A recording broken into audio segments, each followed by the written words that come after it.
Muy buenos días, tardes, noches, madrugadas tengan todos ustedes. Bienvenidos nuevamente a su canal Mexicas Anatomía. El día de hoy vamos a hablar acerca del nervio vago. Este es uno de los temas que ha sido solicitado hace ya algún tiempo. No habíamos podido subirlo, pero es a petición del público que nos ve desde cualquier parte del mundo, pues prácticamente vamos a empezar con este nervio vago. Bien, ahora, antes de empezar con el nervio vago, pues ya saben que me gusta empezar con un pequeño caso clínico referente a este par craneal. Entonces, nosotros vamos a encontrar una paciente femenino de unos 36 años de edad, la cual hace referencia a que desde hace unos meses ha notado un crecimiento anormal en la porción lateral izquierda de la región cervical. Bien, esta masa dice que no duele, es asintomática, lo único que ha notado pues es un crecimiento alrededor del último mes. Ahora, hace tiempo esta paciente nos refiere que ha presentado episodios de tos, ha tenido disfonía, no ya ha estado afónica y prácticamente esos son los únicos detalles que nos dio. Entonces lo único que nosotros empezamos a verificar es que la masa que se encontraba justamente aquí era fija, bien, era indolora y esta masa literalmente no se moviliza a la deglución. Por lo tanto, se decide realizar una tomografía, se realiza también una resonancia magnética arrojando los siguientes resultados. Si ustedes se dan cuenta, aquí en estas imágenes que les estoy mostrando, lo que ocurrió es que esta paciente presentaba un crecimiento, ¿bien?, anormal, pero que no dependía de la porción tiroidea, que esa es una característica interesante. Y este elemento se fue a, pues precisamente a quirúrgica, es decir, lo mandamos al quirófano. Y cuando lo mandamos al quirófano, entonces resultó ser una patología conocida como neurilemoma.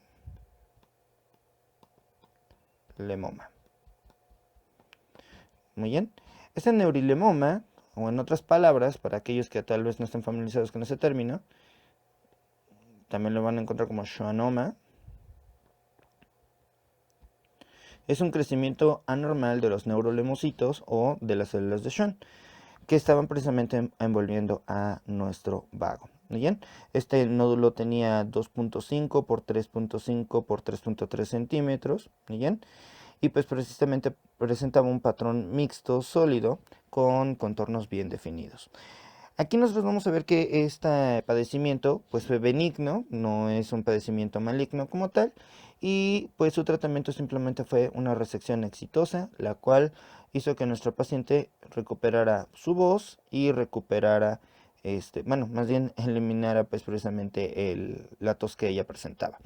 Muy bien, ahora vamos a ver entonces cuáles son los elementos anatómicos del por qué nuestra paciente presentaba tos, por qué presentaba esa masa, etcétera, etcétera, etcétera. Muy bien, y vamos a empezar formalmente con la anatomía. Ahora bien, el nervio vago es un nervio especial porque es un nervio que tiene dos componentes importantes. El primer componente es el componente motor y el segundo componente es el componente sensitivo. Muy bien, entonces cabe resaltar que el nervio vago siempre lo vamos a clasificar como un nervio mixto, ¿vale? Ahora, como tiene una porción motora y una porción sensitiva, no solamente queda nada más así mal puesto, sino que también vamos a subdividir la porción sensitiva y la porción motora. Para el caso de la porción sensitiva, vamos a tener una región que se le conoce como la parte sensitiva general aferente y la otra se le conoce como la porción sensitiva visceral aferente. Muy bien. Recuerden, toda la información que es sensitiva va a ser aferente. Siempre va a ser aferente. Bien. Quiere decir que va de la periferia hacia el centro. Ahora bien, cuando hablamos de general, estamos hablando de que son porciones que le pertenecen a la región, muy bien, de piel, músculo esquelético, muy bien, que es algo parecido a la parte somática, o también puede ir precisamente hacia, vamos a decirlo así, en este caso, las meninges, muy bien, para el fin práctico de esta región. Ahora, en el caso de la porción visceral, esta pues lógicamente va hacia la porción de las vísceras. Muy bien. Ahora, ¿qué va a tomar en cuenta? Pues va a tomar en cuenta las porciones de laringe, muy bien, del tórax, de abdomen, muy bien, y algunas porciones que se le conocen como los receptores del estiramiento, sobre todo la porción aórtica y los quimiorreceptores que se encuentran en los cuerpos carotídeos y los cuerpos aórticos. Bien, esas son las características importantes de de nuestra parte sensitiva visceral aferente. Ahora, en el caso de la parte motora toda va a ser eferente, entonces vamos a encontrar una motora branquial eferente y la otra va a ser una porción motora, muy bien, en este caso visceral eferente. Normalmente cuando nosotros vemos esta porción visceral y es motora, tiene la asignación del parasimpático. Muy bien, ya tenemos cómo es que está estructurada esta región. Entonces presenta dos porciones, una porción motora, una porción sensitiva, que a su vez estas se van a subdividir en otras dos.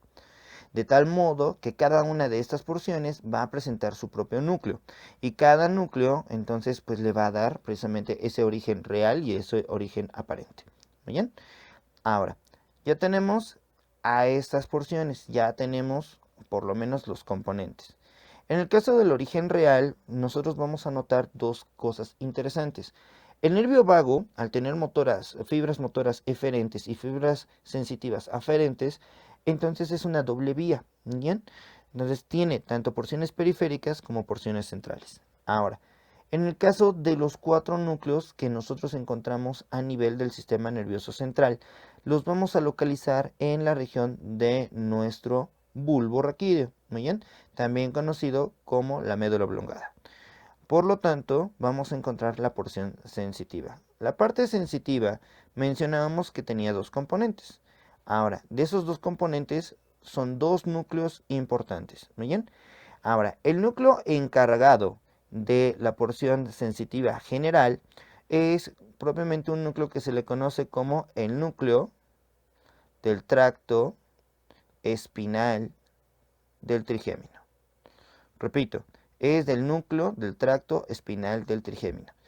Este tiene la modalidad de la sensación, ¿muy bien?, que viene directamente de la porción, en este caso, de las meninges, de la piel que se encuentra en el dorso de la oreja, la que se encuentra en el conducto auditivo externo y la parte superficial de la membrana timpánica. ¿Bien? También va a tener la sensibilidad de la faringe y de la laringe. Esta es la característica y ese núcleo lo vamos a localizar justamente en este punto.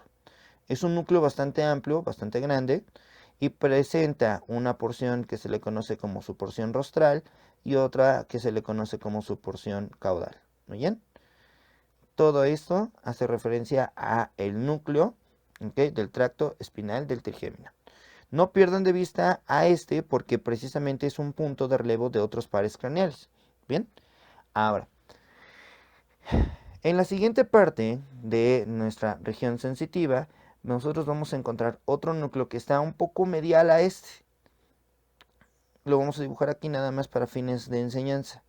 Este núcleo que viene aquí se le conoce como el famoso núcleo del tracto solitario. Y siempre que encuentren NTS, núcleo del tracto solitario.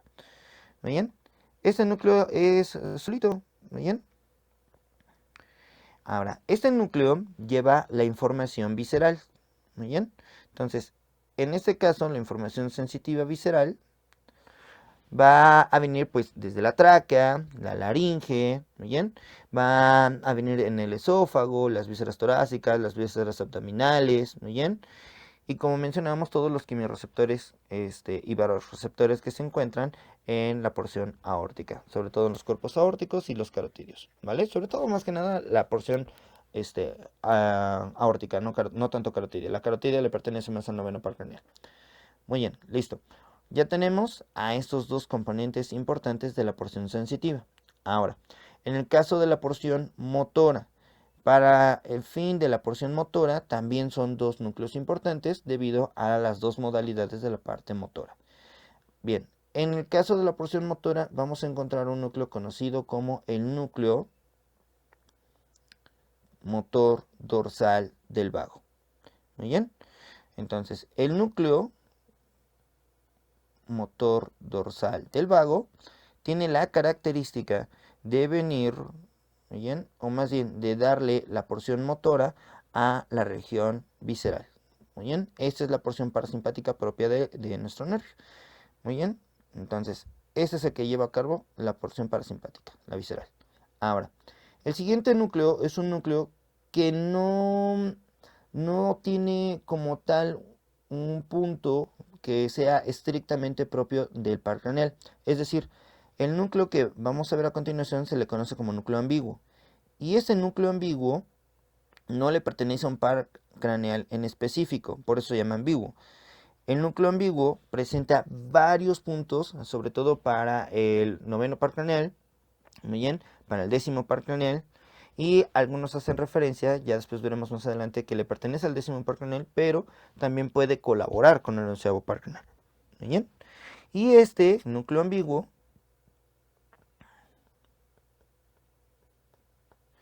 le da la información de las fibras motoras branquiales.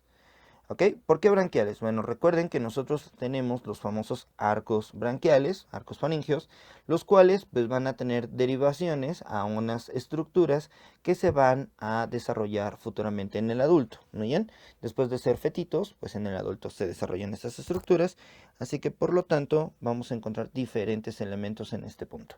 Bien, para no hacerles largo el cuento, entonces tenemos dos componentes, el sensitivo, el motor y los núcleos correspondientes a cada porción.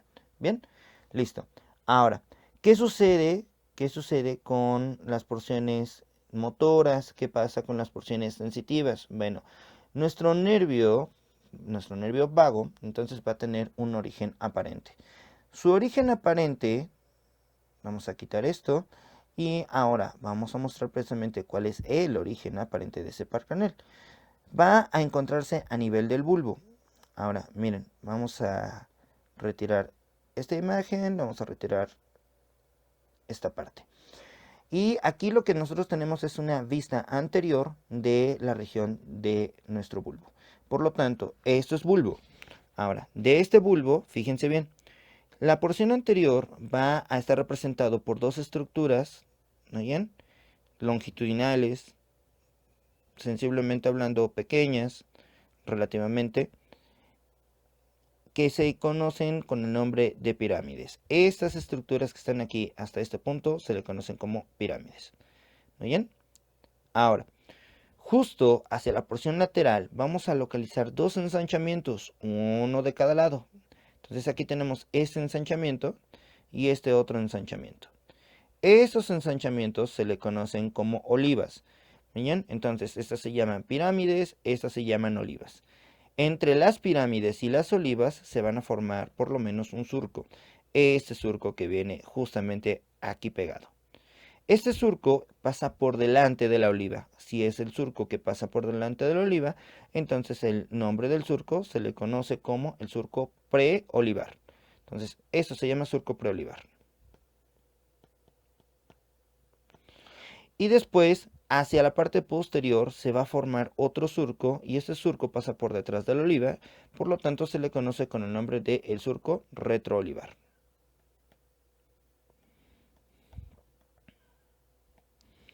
¿Cuál es la importancia de estos surcos? Bueno, lo que pasa es que en estos surcos tenemos los orígenes aparentes de los pares craneales 9, 10, 11 y 12. El doceavo, que aquí voy a iluminar a continuación, es este, va a emerger por el surco preolivar. Este. Ahora, de ahí el 9, que vamos a marcar aquí, el 10, que es el de nuestro interés para fines de este video, es este, y el 11 que queda aquí abajo. Bien, 9, 10 y 11. Pasan por detrás precisamente de esta región que se le conoce como surco retroolivar. ¿Vale pues? Ahora, ¿qué nos interesa? Bueno, nos interesa este es el único que importa en este momento. Quitamos entonces esta parte Vamos a quitar tantito esto. Y ahora lo que nosotros vamos a ver es cómo este par craneal emerge de nuestro cráneo. Ahora, si pueden adivinar cuál es, fíjense bien. Este que voy a pintar a continuación de azul, este es el noveno par craneal. ¿Muy bien? Yo creo que ahí no deben de tener ningún problema. Ahora, el que vamos a pintar de verde, por lo tanto, va a presentar varias raicillas. Estas raicillas. ¿Muy bien? Este par craneal es el décimo. ¿Muy bien? Ahora, ya tenemos su origen real, ya tenemos ahora su origen aparente y entonces su origen óseo va a cruzar por un agujero en la base del cráneo que se le conoce como agujero rasgado posterior. Este agujero rasgado posterior va a estar delimitado por una estructura fibrosa que viene aquí, que va a dividir a este agujero en dos puntos, una porción nerviosa y una porción vascular. La parte vascular es para que pueda cruzar esta estructura que estoy coloreando aquí. Esta estructura se le va a conocer con el término de nuestro famoso seno sigmoideo. Una vez que entra el seno sigmoideo y emerge del cráneo, se transforma en la vena yugular interna. Bien, por eso a este agujero también se le conoce como agujero yugular.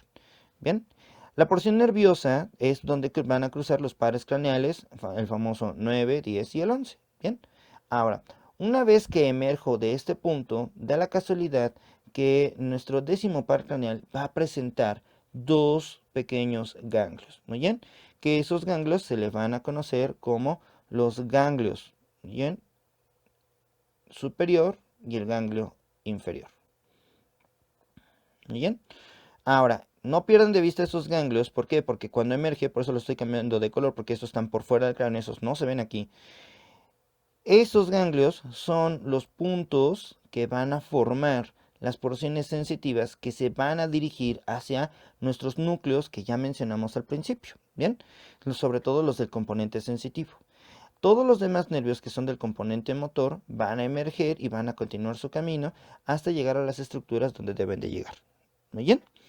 Ahora, ya tenemos entonces bien presente esas dos regiones, ya tenemos presente esas dos estructuras. Ahora, ¿qué sucede entonces con el vago? Bueno, nuestro nervio vago, una vez que emerge, ahora va a presentar diferentes nervios, ¿ok? Ahora, ¿cuáles son esos nervios? Bueno, esos nervios van a irse clasificando de acuerdo a cómo van saliendo precisamente de esta región. Ahora, antes de cambiar la imagen, lo primero que tengo que explicar es que vamos a encontrar unos nervios que se encuentran muy cercanos precisamente a nuestro agujero yugular. Muy bien, esos ramos, uno de ellos se va a quedar justamente aquí adentro. Ahora, ese ramo que se queda aquí adentro se le conoce como el ramo meningio, que es el que va a llegar a darle toda la inervación hacia la porción de la fosa craneal posterior. ¿Muy bien? Ahora, de este tienes un componente sensitivo general. ¿Muy bien? Ahora, de ahí nos vamos a dirigir hacia la porción que se encuentra en la región posterior a la oreja. Ese nervio que viene en este punto se le conoce como ramo auricular. Este ramo auricular pues es el que le va a dar también la inervación sensitiva a la porción de la oreja. ¿Muy bien? Que esas son las características fundamentales de esta región. Si yo continúo con el trayecto de mi nervio vago se va a adosar justamente a la vena yugular interna, ¿no bien? Ahora, aquí nada más vamos a poner como referencia la porción del nervio vago, ¿no bien? Aquí lo vamos a dejar como referente. Bien, va a estar también unido precisamente a la porción carotidia, que esa es otra característica fundamental. Ahora, ¿qué sucede entonces con las ramas de esta región? Bueno, fíjense bien, en la región cervical vamos a encontrar una rama que se le conoce como la rama faríngea. Obviamente esa rama pues se dirige hacia la faringe. Ahora, ¿qué características tiene esa rama faríngea? Que va a tener todos los componentes. Va a tener tanto motores, va a tener como sensitivos, va a tener la porción visceral, la porción branquial y la porción que le pertenece a la parte sensitiva general. Entonces va a tener los cuatro componentes esta rama. ¿Vale? Pues, ahora, Después vamos a encontrar las ramas que se van a dirigir hacia la porción del cuerpo carotídeo, ¿bien? Que es propiamente el punto donde se hace la bifurcación de nuestra carótida común o primitiva en carótida externa y carótida interna, y justamente el cuerpo carotídeo que nosotros encontramos ahí. Lo importante de esas ramas del cuerpo carotídeo es que van a tener la modalidad sensitiva visceral, ¿bien? Ahora, después vamos a continuar y va a seguir dejando ramos, y este ramo, que es importante, se le conoce como el nervio laríngeo superior. Dicho nervio laríngeo superior es importante, ¿por qué? Porque también presenta todas las modalidades, ¿muy bien? Ahora, ese nervio laríngeo superior se va a dividir en dos porciones, una rama externa y una rama interna, ¿muy bien? Ahora, lo importante es que la rama laríngea interna va a presentar casi todas las modalidades a excepción de la porción motora branquial, ¿ok? Que ese es la característico de esta rama. En el caso de la porción externa, esa es la que sí va a tener todo el componente motor branquial, pero va a carecer de los demás. Muy bien, entonces el complemento de la porción laríngea es la porción externa. Muy bien, ahora sigo descendiendo por esta misma región y luego voy a encontrarme con un nervio que se le conoce como el nervio laríngeo inferior. Este nervio laríngeo inferior en el lado izquierdo va a descender hasta la porción cardíaca, va a dar toda la vuelta y entonces se va a convertir en lo que nosotros conocemos como el nervio laríngeo recurrente. ¿Muy bien? En el caso del nervio laríngeo recurrente, en el que se encuentra del lado derecho, ¿muy bien? Va a poseer todos los elementos, muy bien, sensitivos, motores, tanto viscerales, branquiales y somáticos. Ahora, pero en el caso del lado izquierdo, como llega hasta la porción inferior, va a tener una relación cardíaca. Y eso es muy interesante porque va a tener una porción sensitiva visceral y la motora visceral. Muy bien. Ahora, después, si nosotros seguimos más abajo, el nervio vago va a tener diferentes puntos en los cuales va a formar lo que nosotros conocemos como los nervios cardíacos. ¿Muy bien? Ahora bien, si yo cambio la imagen y pasamos esta parte, ¿qué sucede con los nervios cardíacos? Bueno, los nervios cardíacos van a ser tres a denotar. Entonces vienen descendiendo justamente por este punto. Aquí ya tenemos el ramo del nervio laríngeo recurrente, ¿muy bien? Ese es el del lado izquierdo. El del lado derecho, sensiblemente hablando, se queda hasta acá arriba y regresa por aquí arriba. Muy bien, estos ramos que estoy marcando justamente acá son los ramos que se dirigen hacia la porción traqueal. Muy bien, son ramos traqueales. Sigo hacia abajo y entonces se van a formar tres nervios cardíacos: el nervio cardíaco superior, el nervio cardíaco medio y el nervio cardíaco inferior. ¿Muy bien? Ahora, para un poco más de detalles, vean el video de inervación del corazón, debido a que pues aquí se van a formar diversas asas y no es lo mismo la inervación que va del lado derecho a la inervación que va del lado izquierdo. ¿Muy bien? Ahora, lo que sí es importante es que las porciones que se dirigen del lado derecho van a generar anastomosis con los ganglios que vienen de la porción de la cadena ganglionar simpática, sobre todo los ganglios cervicales, el superior, el medio, el inferior, para formar entonces los diversos nervios que llegan a la porción del corazón. ¿Muy bien? Ahora, aquí, como seguimos descendiendo, muy bien, vamos a encontrar también algunas porciones que se van a dirigir hacia la región esofágica, es decir, tenemos ramos esofágicos. Tenemos ramos traqueales, que son los que ya están marcando aquí, y vamos a tener unos ramos que se van a introducir hacia la porción pulmonar. ¿Muy bien? Por lo tanto, pues vamos a tener también ciertos componentes. Ahora, en el caso de los nervios cardíacos, muy bien, van a tener su componente y su componente sensitivo, obviamente visceral. Ahora, en el caso de la porción pulmonar también va a tener una porción sensitiva, muy bien, que va a ser en menor cantidad, y una porción motora que literalmente nada más va a encontrarse alrededor en la porción pleural. Muy bien, en el caso de la esofágica va a formar propiamente una envoltura que va a continuarse con el tubo digestivo hacia la porción abdominal. Muy bien. Ahora, en el caso de la región esofágica, pues propiamente esta es visceral.